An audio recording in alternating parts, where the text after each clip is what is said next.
If you've been following along on the channel, you know that a couple of months ago I put this 98-inch screen TV here on the wall, and I also talked about this TV console that we originally purchased and the cam lock screws were pulling out, so I got a full refund by sending the Fireplace back to them, and I was able to glue those cam lock screws in and glue all these pieces together using construction adhesive. It took a lot longer than I wanted it to, but I did have to return that Fireplace and they gave me the full refund. So I was able to salvage this. So I was thinking I would want to go ahead and put a Fireplace back in that slot there. That slot there is 58 inches by 12 and a half. See if you can see that there. So that full opening there should be able to fit based on the dimensions they had online for this Fireplace. This is not the one that originally came with the unit, but I'm going to go ahead and take all this apart, unbox it, everything, show you everything that came with it, and then install it into this console. This is everything unboxed. You've got the Fireplace, some instructions. This is what they call the plastic crystal media. You've got a remote with batteries. You've got some wall mounting brackets right here. You've got freestanding brackets. You've got mounting hardware, and that's just the plug-in cord there. So this Fireplace, you can recess it like I'm going to do. You can wall mount it or surface mount, or you can freestand it with the brackets that they supply right there. So in my case, it's going to be recessed in. I'll have all the instructions. I'll show you the dimensions that you need if you're going to recess this, or if you're just wanting to freestand it somewhere, how much total space that you're going to need.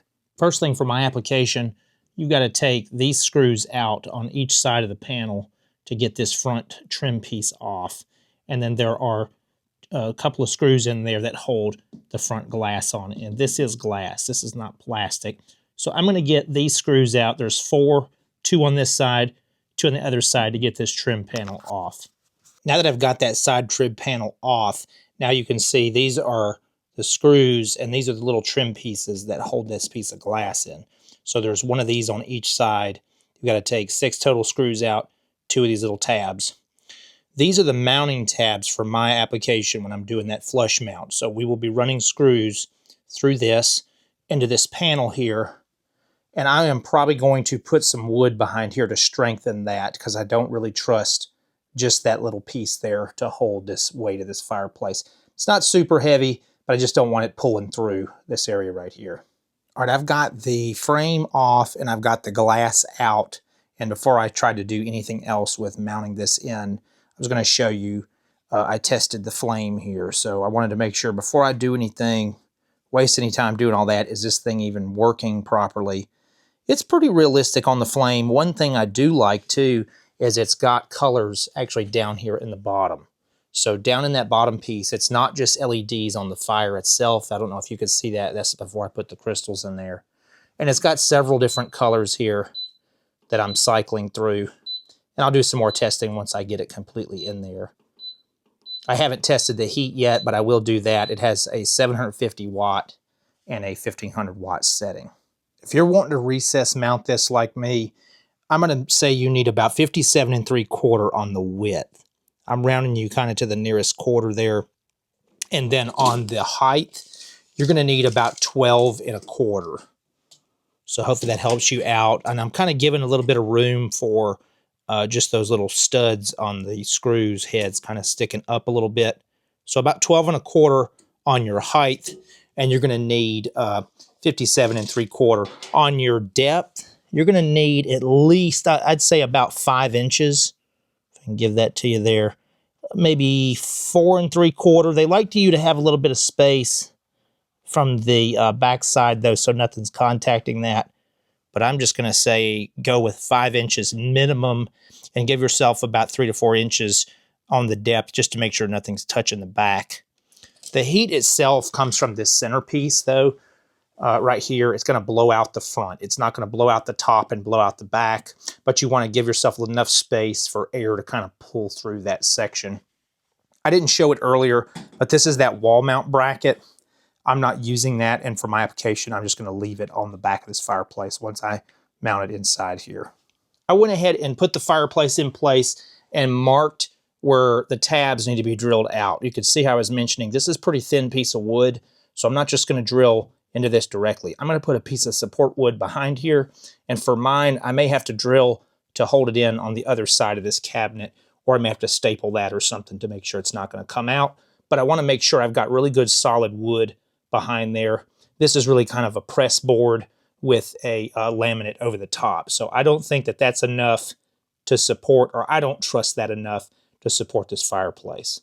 I've got the support wood in there, and what I did, I used a 1x1 block in here. So that fit in there perfectly. It's not flush against the side here, but what I did do is I put 2 screws here. This is where a drawer goes. So these 2 screws are going to be hidden. I countersunk the heads. You could paint those white if you've got the similar size cabinet that I have, but I'm not going to paint them because the drawer's going back in there. I did put one of the screws that come in the kit for the wall, and I just countersunk and put it in here so it holds against the face. I did put that Gorilla Glue, construction adhesive, so I'll have links in the description for that. I did use my DeWalt clamps and clamp this in place, both at the top, drilled the holes, and countersunk those, and then I positioned this, clamped it, and drilled it. So this has got glue on the face here, glue on top and bottom, 2 screws on top, 1 here, and 2 on the bottom for each side here. So I feel confident that I'm definitely going to have enough support there to go ahead and put this fireplace in. I checked level on the fireplace, and then I pre-drilled the holes, and I used the silver screws it came with. These are supposed to go in the wall with the wall anchors, but the head diameter was a little bit bigger and the thread was a little bit bigger, so I wanted to kind of match what I'd already done here, and I used that on both sides. So there's 4 screws holding that in. I already had a hole in the back of this console, so I've already pulled the wire through, and I'm going to get this thing plugged up. And then I got to put the crystals in this section here and put the glass back on, and then the frame, and then we are done. They definitely give you enough crystals in a kit. What I did here is just kind of turn the fireplace on and then just kind of even them out, make sure that you don't have any kind of missing spots there, and just look for any areas where you may be able to see that diffused LED strip underneath there and just kind of push them around. One thing I like better about this fireplace I ended up putting in, rather than the one this cabinet came with, is it mounts from the front. The other cabinet was going to mount, the fireplace was going to mount from the back, and once you put the back of this cabinet together, you have no access to this. So I can still get to these crystals if I want to change them out or add more or change something here. If this fireplace fails, I can also remove it rather than disassembling the entire cabinet. So I did like this better, surface mounting from the front. The glass is back in, and I tightened down these brackets here. There's a bracket here with 3 screws, bracket on the other side with 3 screws. Before I put the glass back in, though, too, I used my favorite window cleaner here. If you've never used this glass cleaner, this is actually the best glass cleaner in my opinion. So I will have links for that, too. But I cleaned both sides of the glass, and I kind of held it in place with a paper towel so I wouldn't get my fingerprints on the back side of the glass before I put it on. But the good thing with this being front mount like that is you could take the glass back out later if for some reason you notice something or notice the glass got dirty and you want to clean it later. I've got everything finished up. I'm going to show you a little bit of the functionality. First, we're going to start with the buttons on the fireplace itself. They call these the manual buttons. They can't do every function on these buttons right here. The remote can do everything. I'll show you the remote there. We'll go through that in just a second. But on these buttons, you have a display right here. And I'm going to cycle just a few things so you can see that come on right there. So that's going to kind of give you an indication, whichever button you hit, what mode that you're in. They have the heat is right here, so you can have low or you can have high or just back to off. Then this button right here is the temperature button. So you can set it, right now I press the button for 3 seconds and you can get it from Celsius to Fahrenheit, so you can see it's reading those temperatures. Let's get it back to the beginning there. It's starting at 60, 62, 64, 66, 68, 70, 72, 74, 76, 78, 80, 82, 84, and up to 99. So we're going to leave it back down there on 60. And then you have got right here you've got the standby button. And what they explain is once you touch this standby button, it will go off. And when you hit it back on, every feature color-wise and heat-wise, whatever you had on at that time, it's going to come back on with that same setting. That's nice because If you like this specific flame pattern, you don't have to go back through every flame pattern just because you turned it back on. And if you want to always have the heat on, you don't have to sit there and cycle through to turn the heat and the temperature setting back on. So I do like that feature here. The one thing, again, like I said, they explained to you that it doesn't do all functionality from there. The remote does a few more things, and we'll go through that.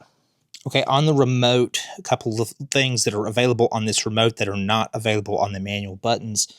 The red button here is your standby button, and then you have a brightness mode. So you can change the level of brightness here.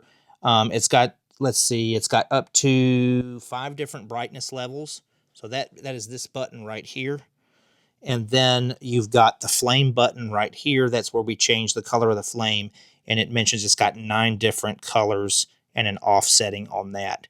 The next button here is the heating. So that's going to cycle through low heat or high heat. I mentioned earlier in the video, this has a 750 watt or a 1500 watt setting. So that's kind of where that's going to change there.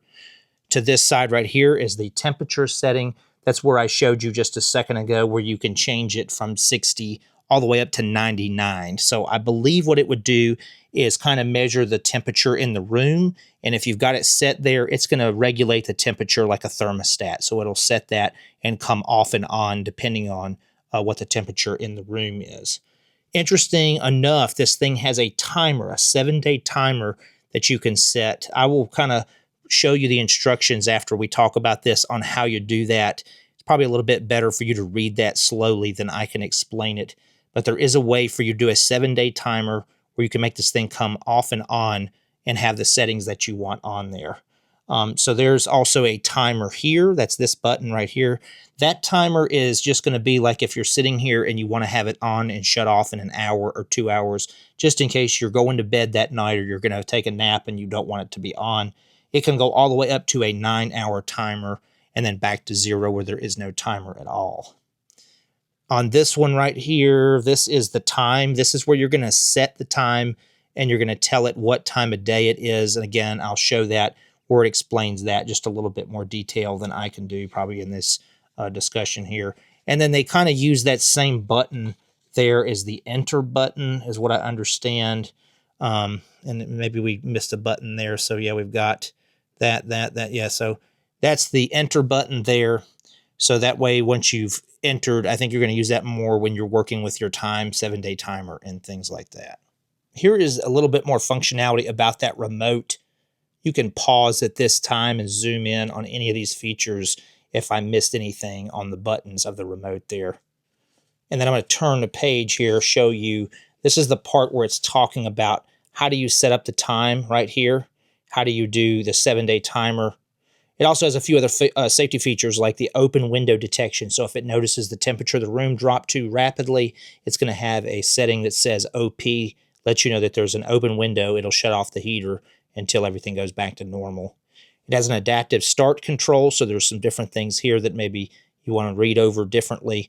And then it talks about the remote itself, has some more safety features about thermal cutoff, and talks a little bit about how the comes on at 10 seconds after the flame starts, and it'll turn that cutoff on 10 seconds, I think, after it's off. So that way it's got some safety features for you and talks about how you can reset that thermal cutoff if for some reason this thing shut off.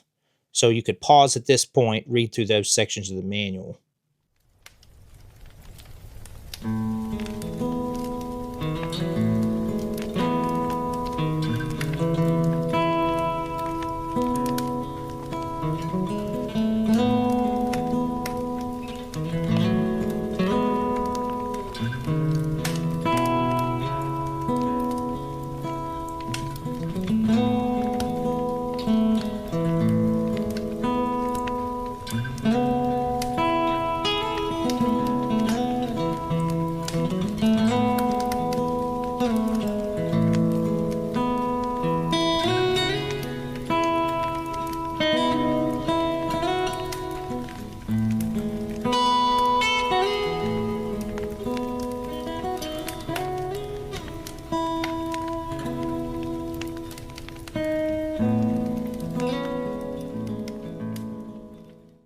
That completes my review and install of this 60-inch fireplace in our movie room console. I like the way the flame looks. I think it has a realistic look. It has a little bit of a sound of a roar of a fireplace as it's rotating. It's not loud at all, even when the heater is on. And I think this is a great purchase if you want to recess the 60-inch fireplace, or you want to wall mount, or you want to freestand this unit. I'll have links to all these things that I used in this video, including this 60-inch fireplace, in case you're interested. Hopefully this information was useful or helpful for you. And if it was, please subscribe and share. And that's to the point.